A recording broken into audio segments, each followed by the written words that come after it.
Hello, and welcome to Unabridged, the weekly podcast where teachers take on books. This is Sara. Join us for bookish episodes and a monthly book club pick. This is Ashley. Find us on Instagram, Facebook, and Twitter at Unabridged Pod, or go to our website, unabridgedpod.com, where the books we read are linked for purchase. This is Jen. Check out our Teachers Pay Teachers store, our Patreon page, and our newsletter. Please rate, review, and subscribe on Apple Podcasts to support us. You want opinions about books? We've got them. Hi, and welcome to Unabridged. This is episode 156. Today we are talking about Hamilton the musical, and we have all now watched the film version that is on Disney+. So we are super excited to be talking about Hamilton today. Before we get started, we want to remind you to check out our website, unabridgedpod.com. We have content coming out there every day, well, almost every day. So on Mondays, we have a Bookish Fave where we curate lists of books for you, or sometimes just bookish things. On Tuesday, we have our Pub Day shoutouts where we highlight some new releases. Wednesdays, we have our show notes for our episodes. And then on Fridays, we have our book reviews. So we would love for you to check out our content and to participate in some discussions. You can comment there or on social media. All right, well, we are going to get started with our Bookish Check-in. Sara, what are you reading? I am reading Lindy West's The Witches Are Coming, and I spoke about her most recent book a little while back. It is called S Word, actually, and it's actually the real S Word, but we do not like to put explicit on our podcast, so we'll just go with S Word. And so I knew that I really liked that, and she read that one. And so I decided that I wanted to read something else of hers. I just really enjoy her. She's just so intelligent, and I just enjoy her delivery so much. And I like the way that she can talk about controversial things, hard things, but also she can sprinkle in really hilarious and, you know, in the grand scheme of things, inconsequential things, but she has an opinion on it and she's great to give it. So I started this, and she, like I said, she reads the audiobook. And what I find, especially with her, is I don't agree with everything that she says, but I so appreciate her perspective. And what I've learned, especially doing the podcast and reading more broadly and having conversations about books and things with people, is that I have really learned to appreciate perspectives that are maybe not necessarily my own, but also give me a chance to reconsider how I view the world. And I think she does a really good job of doing that. And I think that in this book, she talks about, it's a lot of political stuff. And I mean, if you are not into politics, it's probably not for you. And it is not a bipartisan book. It is very, you know, she's a proud feminist. She's a proud Democrat, and she does not waver in that, but I just really appreciate her perspective and her humor, and she's just so smart, and she knows her stuff. So if you enjoy nonfiction and if you enjoy hearing other perspectives that might be the same as your own or different, I think this is the book for you. And I mean, again, I just cannot say enough about how smart she is and also how unapologetic she is. And I really admire that in people, being able to say what you feel and believe with conviction and unapologetically. So I really enjoyed it. I just finished it. So that is Lindy West's The Witches Are Coming. Yeah, that sounds great. I love her Shrill, but I have not read that one yet. I'm like going in reverse order because I read the first one, now I read this, and now I have Shrill on hold at the library. So you're going to love Shrill. That's the first thing of hers I read. I really enjoyed it. And she actually talks some in The Witches Are Coming about Shrill. I mean, she is very body positive. She calls herself fat. She's a proud fat person. And she talks about that in the book. And I thought that was really it was interesting when she talks about like how like meetings went and press went for Shrill when she was in the room, and Elizabeth Banks produced the show, but Lindy wrote it. And it was just really interesting to hear her perspective and how people treated them. And I don't know. It's just a packed. There's a lot of stuff packed in it, and it is not very long. So sorry if I was too long-winded, but anyway, that was Lindy West's The Witches Are Coming. That sounds great. Ashley, what are you reading?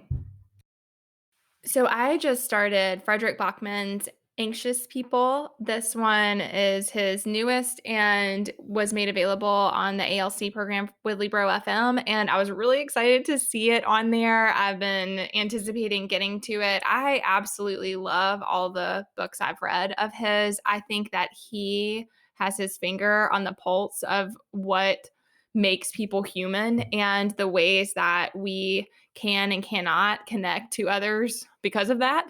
And I just think he's really insightful, and I'm always moved by his books. And I will say on the podcast, way, way, way back in the very beginning, one of our very first episodes was my first one to read of his. We did My Grandmother Asked Me to Tell You She's Sorry. I think it was our first episode. That was our very first. It's in the vault. Yes. And Thank goodness, thank goodness, has terrible sound quality. But anyway, I have a warm spot in my heart for that reason as well, because that was a new author for me that the podcast opened up. And so anyway, this one, that was a little rambly, but anyway, I really love Frederick Bachman. This one is right away, you know about two major events. The first event was 10 years prior, and it took place when a teenager saw a man on a bridge getting ready to jump. The teenager tries to intervene. The man and the teenager have a conversation. Teenager thinks the man is going to step back, and the man jumps. So that really impacts the teenager's life. And then you fast forward to 10 years later to the present time. The teenager is now in his 20s. He's a cop, and he works with his dad, who is also a police officer. And so it's the two of them, and there is a bank robbery gone awry that results in a hostage situation. And so those two things are happening kind of at the beginning of the story. And the hostage situation, you can tell right away that none of it was planned as things are unfolding, that it wasn't anticipated by the bank robber that any of that would come about. But it was kind of a moment of panic. And so it leads to this. And they're in this tiny town. So it's something that is totally different for them as police officers than what they're used to navigating. And what I really love right at the beginning is Jim and Jack are the father and son. And I love seeing right from the start the dynamics between them and the ways that they care for each other, but that they also struggle with their relationship, as all people do. And I just think that's what he does so well, is drilling down to these moments that happen and then unpacking all the things that shows about people and about society. And I just love that. I'm here for that. So again, it's Frederick Bachman's Anxious People. I haven't read or haven't listened to very much of it yet, but I am really enthralled with it and see a lot unfolding that's similar to what I've loved from his other work. I have that one on my shelf, and I just haven't gotten to it yet, so I can't wait. It's great so far. What about you, Jen? What are you reading? So I am reading Nancy Ju-Yoon Kim's The Last Story of Mina Lee. This is a buddy read, so I'm under deadline here. But this one, it is really, really good. So it starts with Margot, who is Mina Lee's daughter, and Margot is helping her friend Miguel move. And on the way to his new town, they're going to stop and see her mom. And she has not been able to get a hold of her mom for a couple of weeks on the phone. And so she's a little worried, but she doesn't really think much of it. And when they stop by her mother's apartment, they find her dead on the floor. And so obviously Margot is very upset and is dealing with the natural grieving that's happening. But then she also realizes that there are things about her mother that she doesn't know. So her mother had immigrated to the United States in her 40s from Korea and had Margot, and Margot never knew her father, doesn't really know anything about her father, and is curious both about her mother's past and about some things that are unexplained in her mother's present. The story alternates between Margot's sort of investigation and Mina's story in 1987, right after she had moved to the US, when we sort of see things unfolding and we start to understand, I have a guess who Margot's father is, who Margot's father might be, and how she's adjusting to the life in the United States. So it is just really, really compelling. I think it also says a lot of really interesting things about the immigrant experience. Mina, when she dies, so she's much older, still does not speak fluent English, but she had, for one of her jobs, learned Spanish. And so she talks a lot about the language that she wants to pick up and which language is more important and that process of learning a new language.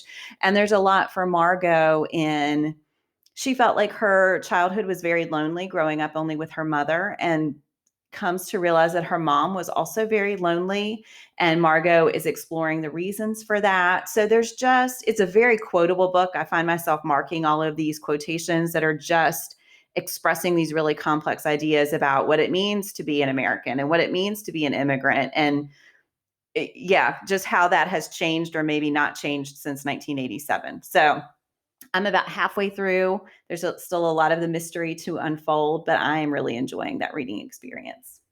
That sounds great. Yeah. Wow. I will be happy to pass it on if someone wants to read it when I am done. So, all right. Well, we are going to shift now. Get ready to Hamilton. So I feel like I have been talking about this one for a long time on the podcast. So you're all probably tired of hearing me talk about it. So yay, Ashley and Sara get to talk about it now. All right, Ashley, we are going to start with overall impressions. Ashley, what did you think? So I am the newest of the newbies to this and was so excited when it came to Disney Plus. I remember being so far behind that with this whole, like, that it had come out and that it was so amazing. I was so far behind that I remember at some point making some passing comment about, like, what is this? Like, what is happening? I remember that too. And my partner being like, have you had your head in the sand for a year? Because, or however long. He was like, you've had all this time to figure out that this thing is happening and it's like right up my alley. So then he was like, how did you totally miss that this movement is happening? It's a phenomenal show and you just had no idea. And I had no idea. So that's okay. That happens to me with pop culture sometimes. And I'm glad that I finally came around. So I was really excited when it came to Disney Plus, and then still had not prioritized watching it. I have very little kids and we are, navigating the pandemic. And so 3.5 hours was hard to come by. So I was very thankful and excited to have this episode because that helped me to make time for what was a phenomenal show. So yeah, my overall impression was that it lives up to the hype. I think that it's been a long time since I've seen any live theater, like a lot of people. And even watching it on the screen, it just reminded me of how immersive the live experience is and how musicals are so phenomenal because they stay with you. Like, I've only seen it the one time. I haven't been listening to the soundtrack over and over, but a lot of the lyrics are still in my mind. It was, you dream about it at night. It's just that really immersive experience, which especially these days I can really appreciate. So yeah, I thought it was phenomenal. I'm looking forward to talking about some favorite parts, but I think overall, I was embarrassed by how little I knew about the time period. I learned a lot of things. I did a lot of Googling while we were watching of things. I was like, is that true? Did that really happen? And just had no idea. For one thing, I had no idea about the time span of a lot of what happened. So when the Declaration was signed and how long a lot of that struggle continued after, I just really knew very little about that. It made me realize that I often learn about history through literature. It made me realize that I haven't read a lot from that time period. So yeah, all of that was really fascinating. And then I just absolutely loved all the music and the way that things were put together. All of that was just, yeah, awesome. Yay. Sara, how about you? Oh, I loved it so much. And I feel like Ashley was referencing me about the soundtracks because I revealed right before we started that I've listened to, I had heard Jen rave about it, and I heard a lot of people at work rave about it. And the thing, it felt really inaccessible to me because my husband is not someone who's going to want to go to the theater. He's not going to want to go to New York City. So we probably wouldn't take a family trip to do something like that. And I just felt like I just didn't pay much attention to it because I just felt like it was kind of it was just out of my reach. So then when it came to Disney Plus in July, I was so excited because I love theater and Jen had raved about it so much. And I love the actors who are part of the original cast. So I was so excited. So I have absolutely loved it. I've watched it 3 times all the way through and listened to the soundtrack probably 6 times all the way through. So I feel like I told Jen and Ashley a while back that I feel like when I listen to the soundtrack, it's like listening to an audiobook, and it really helps. I think that listening to the soundtrack helps me better understand the play when I'm watching, because sometimes I don't catch all the lyrics when I'm watching the actual stage show, but in the soundtrack, I do catch all the lyrics, and I've listened to it so many times, I understand it. So I think it's fabulous. I love it. I also did not know a lot about the history, and which is incredibly embarrassing. I didn't know a lot about Alexander Hamilton, and I too was Googling to see what was true and what was not. And I just thought it was amazing. So my overall impression is that it is fantastic. I feel like really, connected and to the original cast. Like, I just can't imagine watching it without the original cast now. I think if I've gone to see the stage show and hadn't seen it with the original cast and also hadn't watched it over and over in such a short amount of time, I would not feel that way. But now it's all those people. I need to see all of them. And I could go I just watched it over the weekend, and I could have watched it right from the beginning, because every time I watch it, I see something just different. And so anyway, I loved it. I think it's amazing. I think it is like an incredible piece of art. And I cannot believe, I'm just in awe of Lin-Manuel Miranda. So that's all I have to say. I'll just stop gushing. What about you, Jen? You started us with this overall impressions. Yeah. So I love it. Obviously, I talk about, I am mildly obsessed. I'm not mildly obsessed. I am obsessed, period. So I think that, okay, let me start over. So my history with it is I became really fascinated by the footage of Lin-Manuel Miranda performing the first song from the show, Alexander Hamilton, when it was still supposed to just be a mixtape, the Hamilton mixtape, when he performed it for the Obamas, and that was all he had, was this single song and this loose idea that he might make a mixtape out of it. And so I watched that footage on YouTube pretty obsessively for a while, and was like, how on YouTube there are always the suggested videos. So then I would watch all the suggested videos, and I was like, I really need to learn more about this. So I was looking back in my orders, and I ordered the book Hamilton the Revolution on June 12th, 2016. And that is what really started my obsession. So I remember I sat down with the soundtrack on my phone and the book in front of me that has all the lyrics, because I wanted to know every word. And Kirk, my husband, saw me and he became intrigued. So then he became obsessed. And then the boys saw us, so they wanted to read it, which, there's some issues with that, but they love it too. For our anniversary, my husband surprised me with tickets to go see the show on Broadway. So Kirk and I went to see the show on Broadway, which was absolutely phenomenal. We did not see the original cast, and I had those same nerves, because I thought, by that point, I don't even know how many times I'd listened to the soundtrack by that point. And I thought, I don't know if I'm going to be able to hear someone else's voice, someone else's rhythm, someone else's emphases. But it was brilliant. It was amazing. I will say I didn't love all of the casting. There were a couple characters, I will not name names, the actors I did not love. But just the experience was so amazing, and being in that space and being able to see what they were doing with the stage and the choreography and the clever way they use that there's a rotating panel on the stage, the clever way they use that, the way they use the costuming, and the way the dancers just become a part of the story of it, I just think is brilliant. And so there's so much you can get from the soundtrack, but you can't get all of that until you see it. So then we took our boys to see it at the Kennedy Center.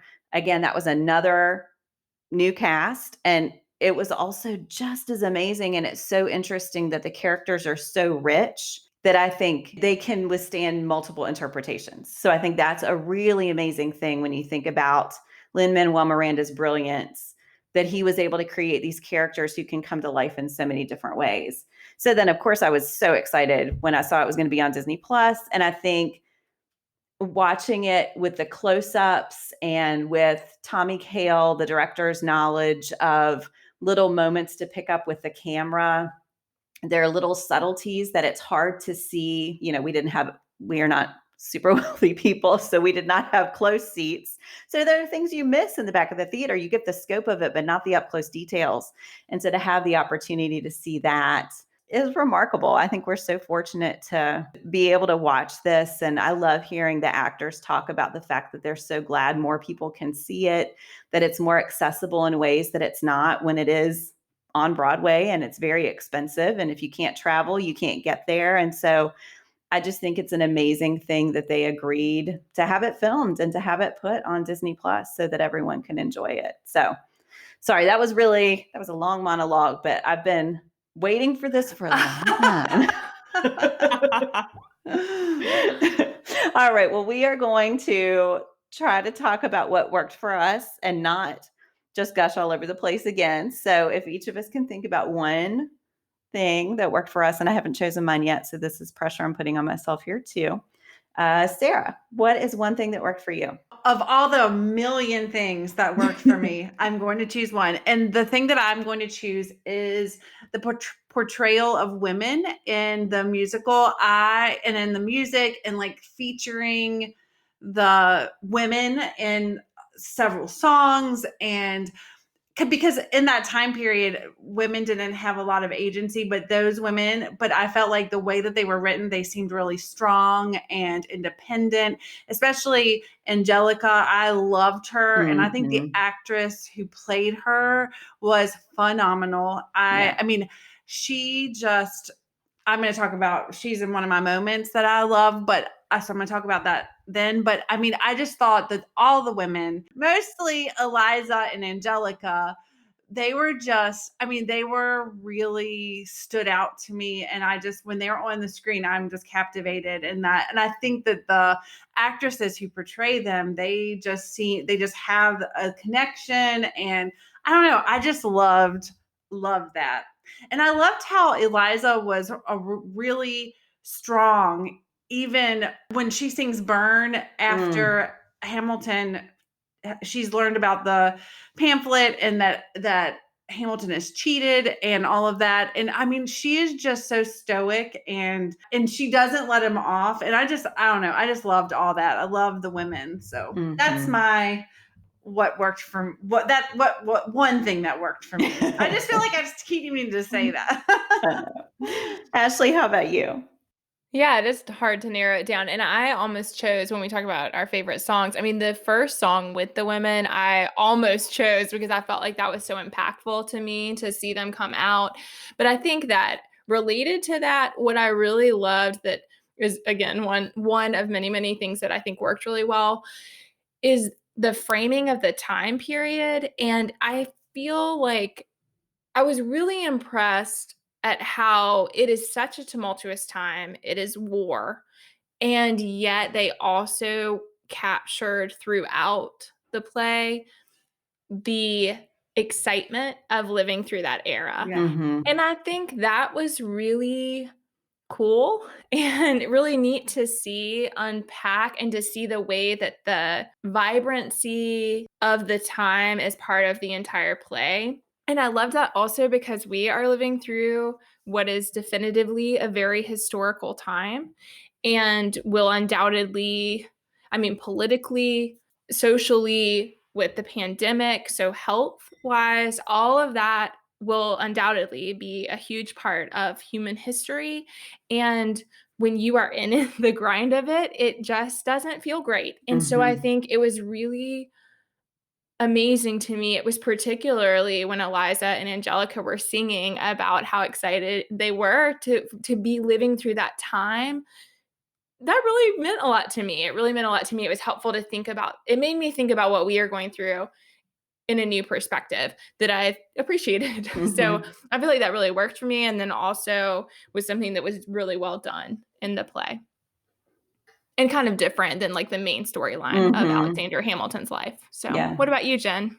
What's one thing you're going to choose? This is tough for me. I never like choices. I think there are some performances and some elements that are showier than others, and I love them all.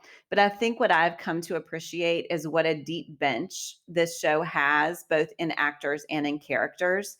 And when I was rewatching it this last time to prep for this episode, I was just so focused on George Washington and Chris Jackson's portrayal of him and what George Washington in the play says about government and about the role of leaders. I mean, for obvious reasons, I'm thinking currently about government and leadership and what that means so much. And when he sings about history has its eyes on you, and when he sings the song about giving up the presidency and that is what is going to make the country stronger, is that ability to show the country that it can move on from him. Mm-hmm. Oh my gosh, I'm getting choked up right now. I just think I didn't appreciate Chris Jackson for a long time because I don't think that role is the showiest role in the play. I think he does a lot of really subtle things, but the way he builds that character to be a character of dignity, and I have heard him talk about wrestling with the fact that George Washington was a slave owner. And so I think sorry, this is the second thing that I didn't mean to open up. I'm just going to say, I think the acknowledgement of the complications of these people, that none of them is portrayed as being perfect. Even the play may idealize them compared to what they were in real life. But I do think in 2.5 hours, we get a lot of nuance.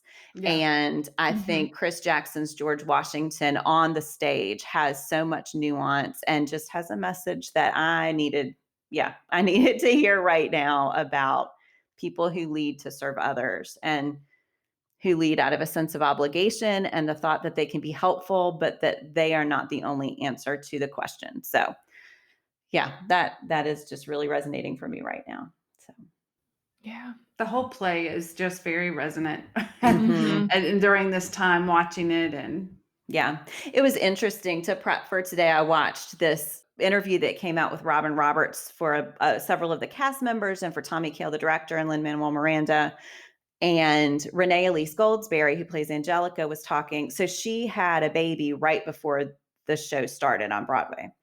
And she talks about her son growing up with the show and what it meant at the beginning and what it means now, and that he kind of remembers Obama being president, but it's sort of foggy. And he kind of remembers his mom being in Hamilton, but it's sort of foggy. And she just said with the release of it on Disney Plus, it's like he can see these things that make him hopeful again and make her hopeful again. And she said they've been having these conversations. So I think that's something I've appreciated as well, though there are parts that I don't talk to my children about that are very awkward. But there are parts of the play that I just love to have conversations with my boys about. And then I think we've had, some just great discussions. So, all right. So we are going to talk now about favorite scene. And I was doing a good job and now I've forgotten who's supposed to go first next. I think it's Ashley. So Ashley, what is your favorite scene? Yeah, so I told them before we started that sometimes it's hard when you are my depth of knowledge extends to one watching. So it is very tough. I just want to say at this moment, as we move forward and talk about favorites, that this feels very superficial for me to pick one thing right now because I just don't know it at the depth to be able to speak to it in the same way. But like I said before, I was just really moved by the whole experience. And I am not, while I love theater, I am not much of a TV person at all. I'm not a big movie person. Even movies are really impactful. I just don't love them the way I do live theater. But I felt very connected to this the whole time, So I had chose the scene. I had to look it up. I did not know. But I chose this scene that apparently is called Nonstop. But it's the one right before intermission. And I think, for one thing, I am always here for the parts of musicals where everyone is on the stage and where it is pulling together a lot of the threads that happen in those smaller scenes. And so this is that kind of scene. And I think that's why it was so impactful to me. And also because I felt like it captured what I was saying about the essence of the time, and just that you could feel all these tensions and all these complicated people making complicated choices.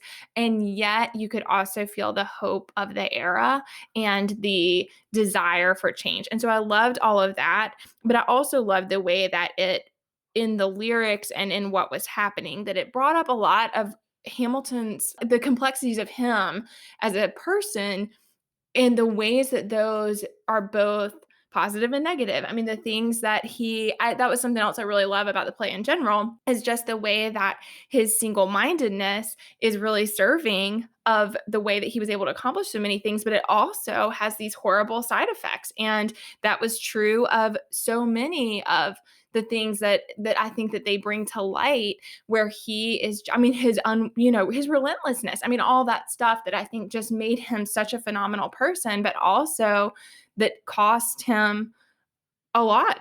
And so I think that a lot of that was coming together there. I mean, that's where you start to see more of the tension between Burr and Hamilton arising, and the criticism and the jealousy. And so I just loved the way all those things were coming together at that time. Yeah, that's such a great number. All right, Sarah, how about you? What's your favorite scene? What is one of your favorite scenes? Okay. I was going to say, I'm starting to feel like you, Jenna. I'm like, please don't nail me down. This is really hard because I just love all of the scenes. But I think that when Lafayette, Hamilton, Mulligan, and Lawrence, when they are together on stage, those actors have so much chemistry. So I'm choosing when they do the story of tonight and the first rendition, when they are on this cusp of this revolution, and I think also, I feel like I'm going to get choked up too, Jen. I just think also, like, seeing them and knowing how they support each other and love each other in that moment, and them being out with their friends and having a drink and like toasting to freedom and stuff like that.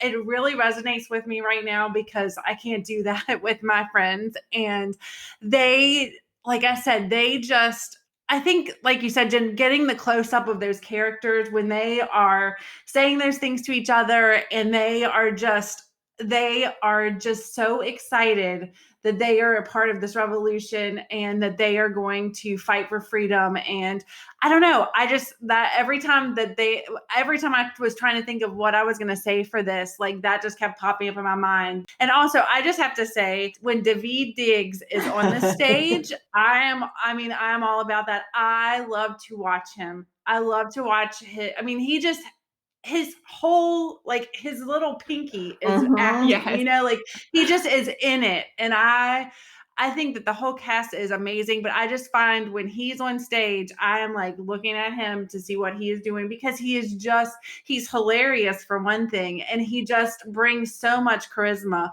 So that's my choice, is the story of tonight. I think that friendship is really special there in the beginning, and then them fighting for this common cause, it kind of makes the hairs on my arms stand up when I like watch that. So that's mine. What about you, Jen? What's yours? Yeah, this was a tough choice. So I am going to say, and this is a little bit cheating, but I really do think of these as one scene. So I promise I'm not trying to cheat, but Helpless and then Satisfied. I think when you see Eliza meeting Alexander Hamilton from her perspective, and then you get that brilliant reversal and you see it from Angelica's perspective. I love that whole part of the whole play, right? That we are seeing Aaron Burr's view, that he is as empathetic as Hamilton, that you can see why. So I think that is something Miranda does so well through the whole play, is you understand every side.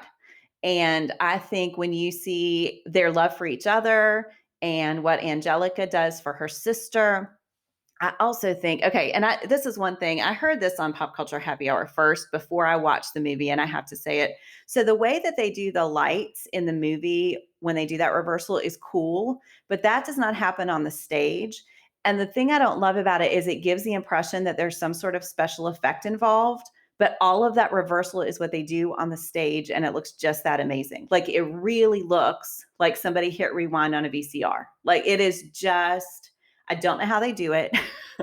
Many, many hours of rehearsal, but that whole scene and the way they use, again, that beautiful circular center. And I remember in Miranda's book about writing this, he talks about how Angelica's part where she goes from rapping to singing is one of the hardest parts in the play, just from a technical perspective. She is rapping fast. Like if you have tried to rap along with it, which I have, it is really hard. And I cannot sing. We're going to need video footage of that. And I definitely can't sing those notes. But I mean, it is just the range required, the talent required. And she is acting her tail off in every moment of that song. Yeah, you just see the different strengths that you were talking of, Sarah, the different types of strength that those two women have and the way that they are bonded and support each other. Yeah, I just think it's great. And I have to say, when I was doing my third rewatch and watching like from like little things this time, that scene, there are two things that I don't even remember recalling like from when my first two watches. And one is when they are doing the wedding simulation and Mulligan is the flower girl or the flower person. That is the best thing ever. And then when Eliza says yes and Lin-Manuel Miranda does this little dance with the legs and stuff, I mean, that is what is so brilliant, I think, is that this is such a serious play and like such a monumental time in our history, but the way that he puts in these like little jokes and the actors are playing these, like doing these things that are just so funny, and I loved it. So like that scene I think is really awesome because there's just so much happening that you don't get to see it all in one watch, and I really like that. Yeah. Yep. Yeah. All right. So we are going to now talk about most emotional moment. So Sarah, what is the most emotional moment for you? So I have to say that Philip's death is emotional, but then the subsequent emotion and grief that Eliza and Hamilton experience and that is like kind of culminated in It's Quiet Uptown is extremely emotional for me.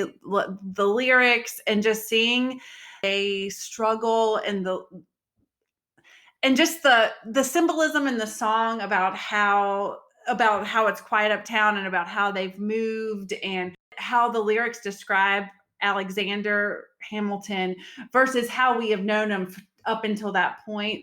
I just thought that was so emotional. That is the one that I cry every time I watch it. And I just think the actors are brilliant in it. But the other one that I wanted to say is the moment for me, that was an emotional moment. And it's not like a sad moment, but it's like this triumphant moment because I get so mad at Hamilton when he cheats on Eliza because she's just so good. And when Angelica comes back from London and Alexander assumes that she is coming back for him, and she is like, no, I'm not. And she says about her sister and about how she's so kind and pure and that she is always going to be there for her. I mean, it's that other thing, like that thing about the support and like how strong these women are.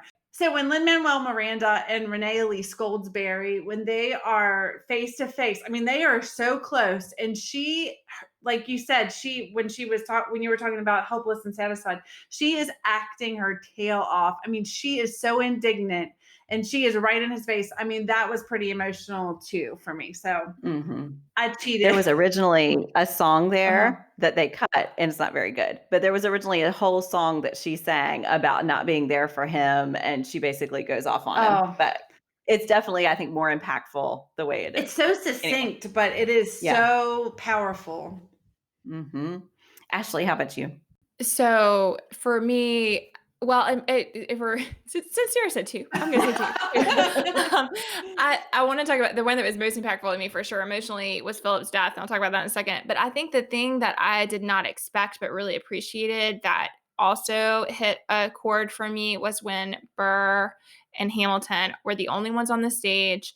And it was them and their legacy and their children and their love for their children. And I think it's what you said before, Jen, about the way that Lin-Manuel Miranda is able to show the humanity of even the kind of villains in the play that we see there how similar they are. And I think that is really remarkable. So all throughout the play, it's accentuated the way that they are different as people, as politicians, as writers, as people who express and don't express their opinions. I mean, all that. But then in that moment, it is two fathers who care for their children. And I think that was really, I loved that. I love the staging of it. I love the way that it came together. But I wanted to share about, for sure, for me, Philip's death itself was the most impactful. And like both of you have already gotten choked up, so I will just join the crew here. But every time I think about it, when she is there with him and she is counting with him as if he's a child, as if he's a baby again or a little child, I just think it reminded me a lot actually of Tommy Orange's There and the end of that book. I mean, it was that same really impactful feeling of like, in that moment, time is endless, even though it's ending, like his life is ending, but it's that feeling of like, those things are what endure. And I think it was just really beautiful. It was really powerful. Also that she could be in that moment with him and had not yet, like Sara said, I mean, it's painful and it's quiet uptown, but there is also reconciliation, and like they come to find comfort in each other. And at that moment, she does not have that, she has realized that Hamilton knew, and it's very much her and her son. And so I think it was that also that, like, Hamilton is there and yet he's not there at all for her. And she is alone with her child who is dying. I mean, I just think it's a parent's worst nightmare. And I think they really demonstrate that in the play, but it is also just that really tender moment of her rising above herself to be there for her child that I just think is really remarkable and really well demonstrated. What about you, Jen? What's your most emotional moment? So I was going to say It's Quiet Uptown, but since that one's been covered, I will say I really, really love the way after Hamilton's death, we see Eliza, and she says she puts herself back in the narrative, and we see that she devotes the rest of her life to making a difference and to serving her country in the way that she knew Hamilton wanted to do it. And I think we have to be realistic about gender roles at the time. And she had, I forget how many children, I think like 15 kids. I mean, she had a lot of children. But the way that she was able to build the Washington Monument, start an orphanage, there were so many things that she did in memory of Hamilton, but also she did those for herself. And so I think putting herself back in the narrative, I will say I cry like a baby, and I cry in more scenes every time I watch it. I like add a scene that I cry through. So this time at the end, so she sings and then she goes up, and that gasp at the end when she's looking out to the audience, I broke down for that one this time. That was a new one for me, but I just thought there's so much in that. And I was reading online these different interpretations. Some people think that she sees God. Some people think that she's seeing Alexander again. Some people think it's her realizing that her story has been told through this play. And I love all of those interpretations. I just think they're beautiful. And Miranda struggled for a long time with how to end the play. And finally, he hit on the fact that he needed to end it with Eliza. And Ron Chernow, who wrote the book on which this play is based, was watching all these dry runs of the play. And when that's what he did in his book too. The ending is what Eliza accomplished. And when he turned to Miranda and said, "You gave the end to Eliza." And so I just think, I love that. I love that idea that she in some way gets recognition for all of the things that she did. So, all right, we're going to do our last category, which is favorite song. And Ashley, what is your favorite song? So this one actually was the hardest for me to choose, just because I feel like one run through is definitely not sufficient for picking. And I also loved how a lot of them, I mean, as is true of many musicals, a lot of them thread throughout the play. And so in that sense, it made it harder for me. Like a scene was easier to choose than a song, but I'm going to go with My Shot. And I think that what I really loved about that in each rendition is that it celebrates the part of Hamilton that is so remarkable as him as a person, and the way that he is going to do whatever it takes to take action and to be there and to do the thing. And so like I really loved that. And it ties into the thematic parts I've talked about with the way that it was a celebration of the setting and the era and the way that, so I think that I also like how that song encapsulates that part, that people in America, as the revolution was happening, saw it as a chance to take their shot and to make a change and to break away from England. And so I like the connection between him as a charismatic person who does in fact help to bring about that change, but also the larger changes that were taking place in America at the time. Mm-hmm. So yay, that's such a good choice too. Okay. Sarah, how about you? Oh, this was so hard for me because I love so many songs. So I will just say that when I first, what made me finally watch the show on Disney Plus was our boss at work posted something from Jimmy Fallon where they did the home Zoom, and all the cast from the original Hamilton sang Helpless. And I was like, oh my gosh, I love this song so much. So I love Helpless. So that was kind of like my gateway. So I'm going to go with the Schuyler Sisters because of, again, like it's our introduction to Eliza and Angelica. And I find myself singing that one the most because I'm always like, the revolution's happening, so I just think that the revolution's happening and the greatest city in the world. And so I just think that kind of gets in your bones and you have to sing it. And I just really like that song. So I'm just going to go with the song that I enjoy singing, much to the chagrin of my family, because I do not have a good singing voice, but it stuck with me more than some of the other ones. So I like that one. what about you, Jen? What's your favorite? So again, moving target for me, but I'm going to go with Wait For It. I think, first of all, Leslie Odom Jr. is just remarkable. And I think, so he won the Tony for Best Actor in a Musical the year that this won the Best Musical. And that was before I had seen it all the way through. And so I was sort of indignant on behalf of Lin-Manuel Miranda because I wanted him to win all the things. But after having watched it, I understand, because I think that performance, he is balancing on a line so fine, because you have to feel empathy for him and really dislike him. And I used to listen to this podcast called The Room Where It's Happening, and it was all about Hamilton. And every episode, the host would ask people if they were Hamiltons or Burrs. And I'm a Burr, and I don't want to be a Burr. Like, there are things about him that I so dislike, but I am definitely a Burr. And so when he sings Wait For It, I almost wanted to do The Room Where It Happens, because I think that is just his breakout song. It is so amazing. But Wait For It just embodies, there's always an I Want song in a musical. His I Want song is so powerful.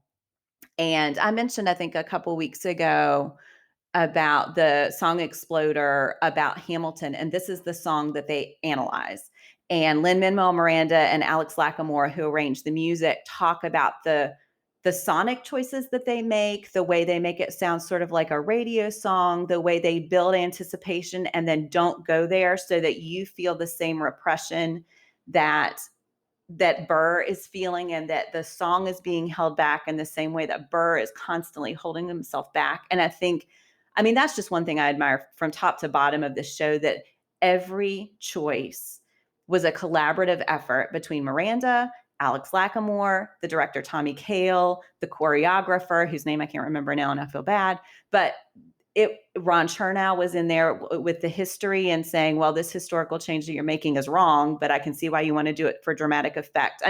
I just think the number of brains that worked on every choice created this masterpiece. And I love hearing them talk about bouncing ideas off of each other. And Lin-Manuel Miranda saying he was having writer's block, and he was on the subway and he was going to a party, and right as he knocked on the door, he knew what he had to do for Wait For It. And so he said, hey, and went back home and wrote the song.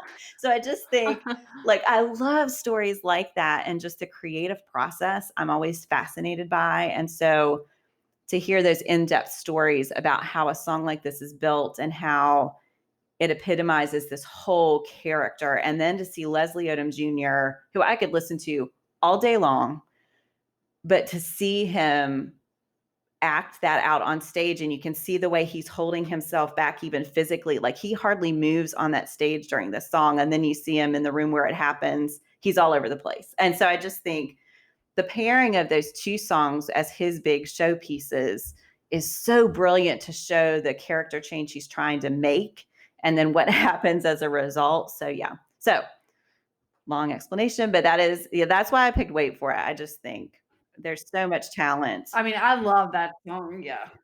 And I mean, his delivery of that is amazing. It's so hard to pick a song. I just love them all because they're all so perfect for that particular part in the play. So it's just, Well, and I feel like we always do this. And for the longest time, I was so much a fan of the first act. But then there's all this, we have hardly talked about Act 2. And I think it's interesting because, the arc of it is that Act 1 is the excitement and Act 2 is the hard work of building. And you feel that. And so I think that's why in some ways it's easier to talk about Act 1. But Act 2, there's so much that's emotionally resonant. So yeah, maybe we'll do a sequel episode one day. We'll talk about Act 2. So I think we are going to wrap it up. I will just say, all right, Ashley, when you watch it again, watch for the bullet. So there is one of the dancers represents the bullet that is coming for Alexander Hamilton from the beginning of the play. Wow. And if you watch her through the play, she is always approaching him and dancing nearer to him. And then she's the one who grabs the bullet from Burr's gun and then meets Hamilton. That we didn't talk about that scene, but that scene, the way they portrayed the duel, and I just thought that was phenomenal. I did too. And I think it goes back to what you said about Burr and how I think that they do such a great job of making us feel empathy for Burr, even in that moment. And I think that's really remarkable because we know what Hamilton intended to do and we know what Burr did. Right. And even then, we can see how he suffers because of that choice and how he's sorry for it. I mean, I think it's really remarkable.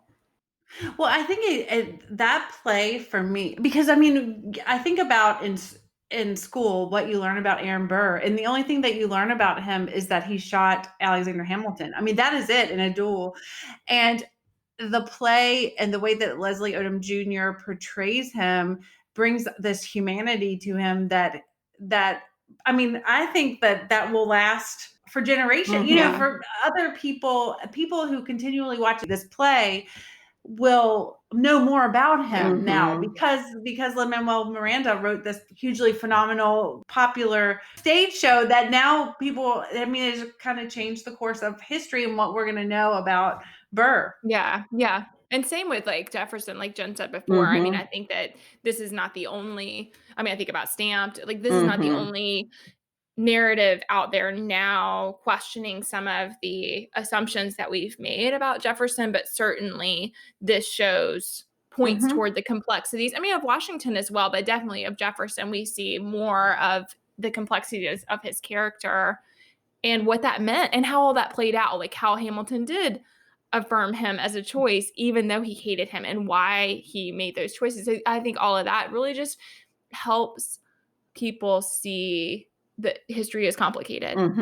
Yeah. There was in that Robin Roberts interview, I was talking about, they were taking questions and this boy who was white said, I want to be a white ally. What can I do? And Leslie Odom Jr. said, what this play does is we look at history through such a narrow iris, and it's been focused for so long on white men. And then this show broadens it a little bit. So we think about the people of color, we think about the women. And he said, but we have to realize that we need to keep broadening it. And so you have to do your research. This is the starting point for history. There's this 2.5 hours of something that's very complicated.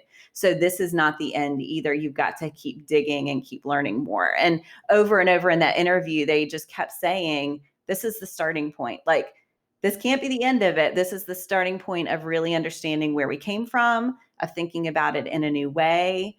of privileging stories that maybe we haven't heard before. And so I thought that was really beautiful. Yeah, I love that. I want to say one more thing. I just want to say that when Jonathan Groff comes out as King George, like I thought about that, Sarah, when you were talking about the levity and like the moments of levity, like that every time was, you know. And I was listening to the soundtrack in the car with my children. And so it's the first rendition, and it's basically my son said, "Did he just say he's going to kill his friends and family?" You know, and I said yes. And so but I mean, it's kind of shocking, but then it gives you the opportunity to talk about, you know, what was happening and why King George is saying that and what is happening in America at that time. But he has such a small, like, he's not out there very often, but when he comes out and is so, I don't know, he's just perfect. I love that.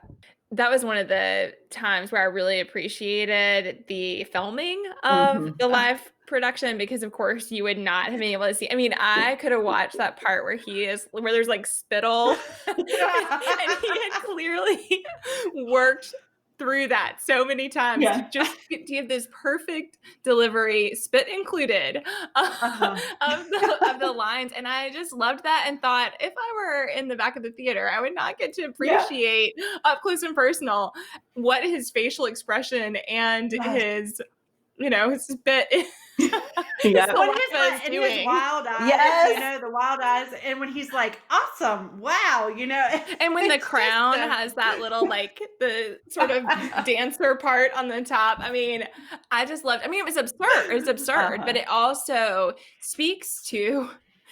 gives commentary on the monarchy and the system of a monarchy, and also on what kind of power England had over America at the time. I mean, that has always been my younger son's favorite. And I will just say, for my older son, his favorite has always been Guns and Ships. And he worked very hard to be able to deliver that rap with Daveed Diggs. And well, where Sarah was talking about him before, and like, I think what is striking to me is how different he is as Lafayette and Jefferson, and also how both of them are so ostentatious and hilarious and flamboyant. I mean, they just, like, both those characters are so out loud, and yet they're so different from each other. And I just thought that was phenomenal.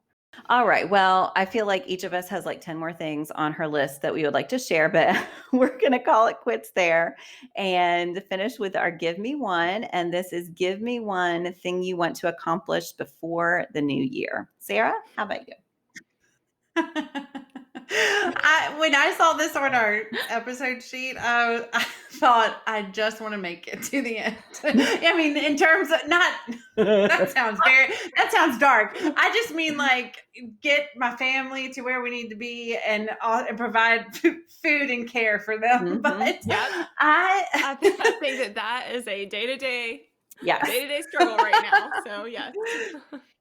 So, but I think the one thing that I want to accomplish before the end of the year is I want to try to make a plan to be more organized. And I want to do that now because my organization skills are very lacking, and I keep trying all these different things and nothing is working. And I'm just a very unorganized person, and I want to try to figure out a system so that I can start the new year off fresh. So that's mine. So if you have any ideas, go ahead and hit me up on the socials. That is a great goal. Ashley, how about you? Yeah, I was thinking that my list of things I would like to accomplish is actually very long. And the reality is that the day-to-day struggle of making sure that our entire family gets from point A to point B, which might just be out of bed and back to bed, all without any disasters, is pretty difficult. So I am going to go with a photo album. I would like to get one photo album done before the end of the year. I'm a couple of years behind. And so every time I try to do it, as is true of most things that I get behind on, so I'm relatively organized, but if I get behind, it's a disaster and I just can't start. Starting is hard for me. And so that's where I am with this. And so I want to get one done. What about you, Jen? What's yours? Well, mine is right along the same line. So before I started back to school, we did manage to, my younger son is my messy son, and we managed to clean his room, and he got rid of a lot of things. We donated a lot of things. I was very proud. And he said with his extra space, he wanted to make an art station. And that was in August. So before the end of the year, and I will say the stuff has now somehow reappeared in our house and reaccumulated. So that space is now gone, but I think it will be easy to clear it out again. But by the end of the year, I would love to help him put together the art station that we promised back in August. So yeah, survival day to day, I feel like is everyone's unstated goal. So I'll state it, but yes, I do think art station for my kiddo. All right. Well, we would love, love, love to know what you think of Hamilton. You can share trivia. You can share your own watching or rewatching story. And we thank you so much for listening. Do you have comments or opinions about what you heard today? We'd love to hear them. You can find us on Instagram, Facebook, and Twitter at Unabridged Pod, or on the web at unabridgedpod.com for a list of ways to support us. We'd like to thank Jared Featherstone, who composed our theme music, Strings of Light, and Katie Amy of Amy Photography, our podcast photographer. Thanks for listening to Unabridged.